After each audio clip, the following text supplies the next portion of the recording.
आज आपण बनवणार आहोत कॉर्न भजी। त्यासाठी मी घेतलेले आहेत 1 वाटी फ्रेश कॉर्न, 6 चमचे बेसन पीठ, 2 चमचे कॉर्नफ्लोअर, पाव चमचा हळदी पावडर, 2 चमचे लाल तिखट आणि चवीनुसार मीठ। सगळ्यात पहिले एका बाउलमध्ये आपण कॉर्न घेऊया।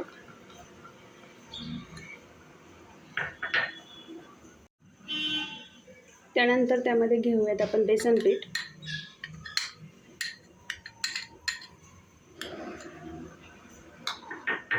नंतर आपण ॲड करणार आहोत कॉर्नफ्लोअर। जर कॉर्नफ्लोअर नसेल अवेलेबल तर तुम्ही तांदळाचं पीठ देखील ॲड करू शकता। त्यानंतर हळदी पावडर, लाल तिखट आणि चवीनुसार मीठ। हे सर्व आपल्याला एकत्र करून घ्यायचं आहे।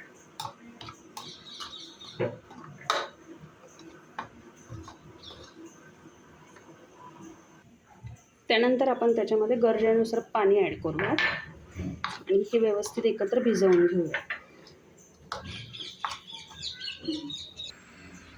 हे आपल्याला असंच 5 मिनिटं भिजत ठेवायचं आहे। 5 मिनिट झालेले आहेत। आता आपण भजी करून घेऊयात।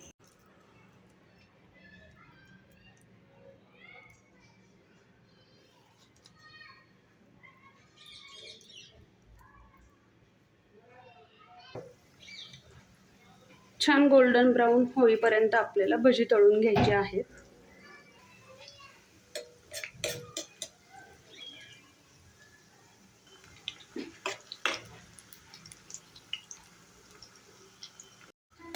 भजीला छान कलर आलेला आहे। आता आपण हे प्लेटमध्ये काढून घेऊयात।